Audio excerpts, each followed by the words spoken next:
Bonjour à tous, je suis heureuse de vous présenter aujourd'hui l'énigme de la Tourmagne, donc publié chez les éditions M+, tout comme mon premier roman historique, La Stèle Sacrée, que je vous présente ici. Donc je suis professeure de lettres classiques au lycée de la Versoix à Thonon-les-Bains. J'ai 3 enfants, je suis ravie d'enseigner, c'est un métier qui est tout à fait passionnant.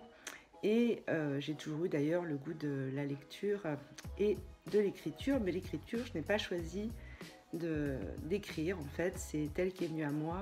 3 soirs de suite, le même début de chapitre m'est venu et du coup, j'ai commencé à écrire donc un premier roman qui était une trilogie de fantaisie et qui m'inspirait à tout moment, donc j'écrivais le jour, la nuit. Et on peut donc parler peut-être ici de quelque chose d'extraordinaire, l'inspiration des muses peut-être si on y croit. Et c'est ainsi qu'a commencé l'aventure il y a environ 14 ans. Donc depuis j'ai écrit une vingtaine de romans, un recueil de poésie et j'ai toujours cette passion donc, de l'écriture qui continue. Et c'est pourquoi donc j'ai eu envie donc de poursuivre avec la Stèle Sacrée, donc l'aventure d'Antoine, mon héros. Donc quand j'écris finalement, comment vient l'idée d'écrire mon intrigue? Eh bien c'est soit un événement qui m'interpelle, soit un lieu, et donc pour ce roman, donc, ça a été la Tourmagne, justement, qui est un mystère encore, puisqu'une excavation a été mise à jour et on ne sait toujours pas pourquoi. Donc, je trouve d'abord souvent mon titre, et puis l'intrigue principale se déroule avec un personnage, et peu à peu, je construis mon intrigue petit à petit, finalement, puisque le personnage m'emmène avec lui, ainsi que tous les autres, que je crée au fur et à mesure dans un fichier qui est très important pour ne pas se perdre. Par rapport donc à mes relations avec les personnages, évidemment mes personnages sont une part de moi, une part importante puisqu'ils transmettent mes émotions, mes valeurs, donc ils me font rire, ils me font pleurer. Ils m'habitent le jour et la nuit et c'est vrai qu'il y a une grande complicité qui se crée avec ces personnages.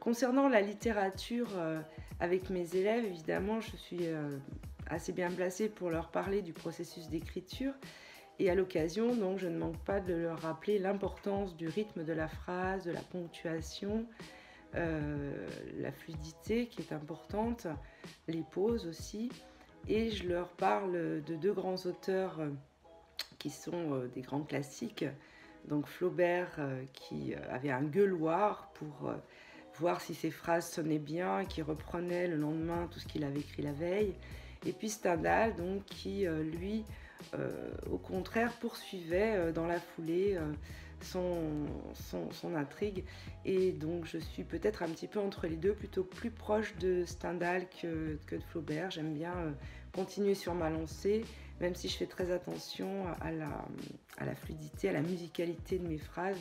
Peut-être cela vient-il de mon goût pour la musique, puisque je chante, je suis quelqu'un qui aime beaucoup chanter, danser, voilà, j'ai beaucoup de passion à côté aussi de mon métier et de l'écriture.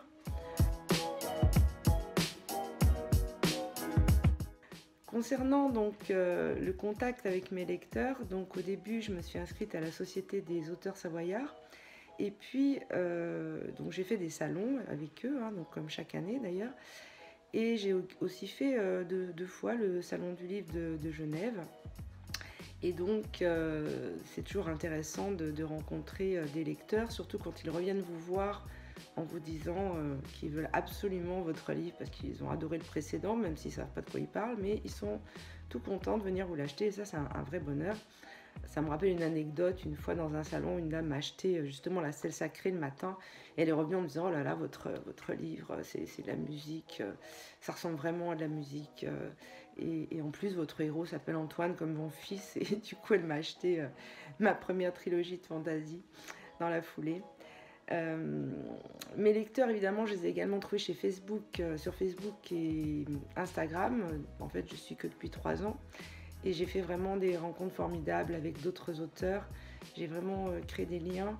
Et j'ai aussi donc la joie de voir des retours de lecteurs enthousiastes. Et ça, c'est rien qui fait plus plaisir, évidemment, à un auteur que ces retours de lecteurs.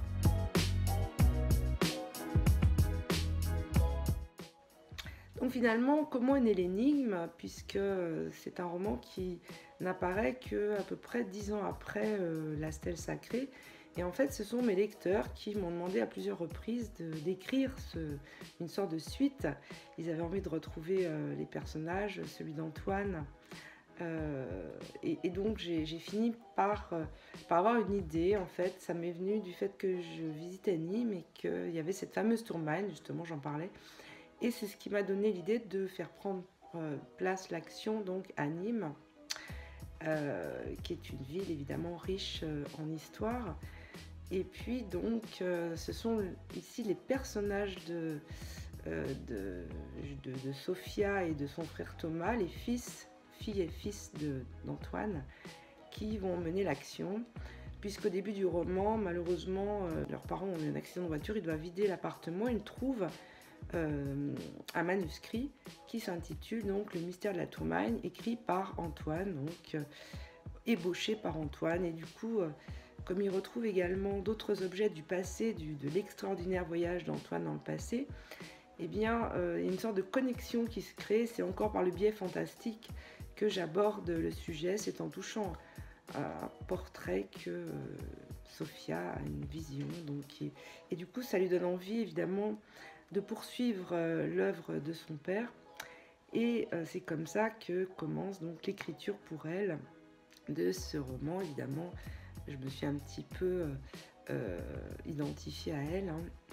Et puis d'un autre côté, donc à un moment donné, l'intrigue devient tout à fait mystérieuse, puisque d'abord les personnages s'interrogent sur ce qu'il peut y avoir dans la tourmaline, les personnages du passé, et parallèlement donc l'appartement des parents de Sophia est cambriolé. Du coup, un inspecteur rouvre l'enquête et on va avoir donc en parallèle une intrigue policière. Et puis dernier intérêt de ce roman, évidemment, c'est un roman avec des personnages humains, donc il y aura un petit peu de romance, puisque l'amour est toujours présent. C'est un aspect important donc, de notre vie, il ne faut pas le nier. Pourquoi finalement j'ai écrit ce roman? Eh bien, d'abord pour donner satisfaction à mes lecteurs, mais aussi parce que j'ai à cœur d'apporter des connaissances historiques quand j'écris un roman historique, mais aussi de permettre à mes lecteurs de s'évader, de rêver avec moi, d'éprouver des émotions par procuration. Comme moi-même, quand je lis, j'en éprouve, puisque je suis aussi chroniqueuse à mes heures. J'adore toujours lire, donc ça nourrit mon imaginaire également. Mes deux passions à la base sont, vous l'avez compris, la fantaisie avec des auteurs comme Tolkien que j'ai adoré, ou Robin Hobb et tant d'autres, mais aussi j'ai une culture classique qui évidemment me donne beaucoup de satisfaction, avec des auteurs comme Zola, Stendhal, j'en parlais, etc. Les auteurs russes aussi comme Dostoïevski qui sont passionnants. Et donc cet amour de l'histoire et de l'histoire antique m'a donné envie de faire prendre place mon action à Rome pour le premier volume, qui est donc La Stèle Sacrée. Et donc là, le héros lit une inscription sur le royaume romain qui l'emmène, toujours par ce biais fantastique. J'aime beaucoup le fantastique, le surnaturel, mais qui l'emmène ici donc dans le passé.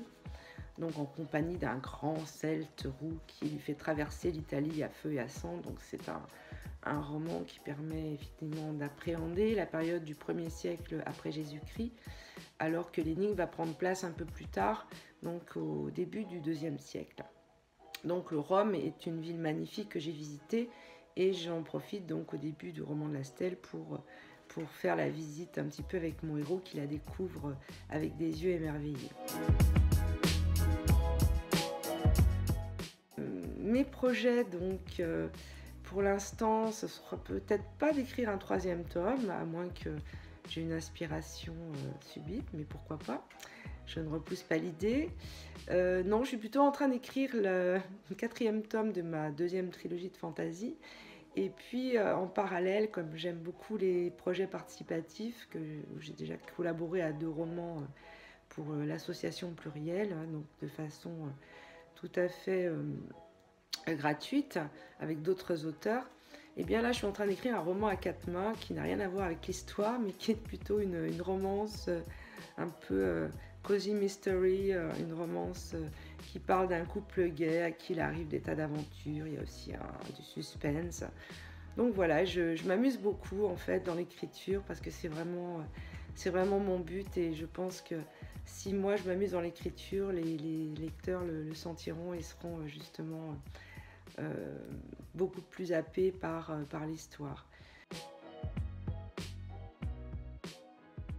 Alors pour conclure, eh bien, je vous invite évidemment à lire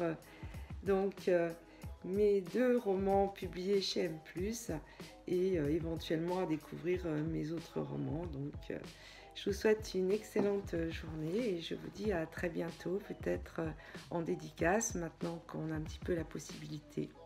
Voilà, bonne journée à tous, au revoir.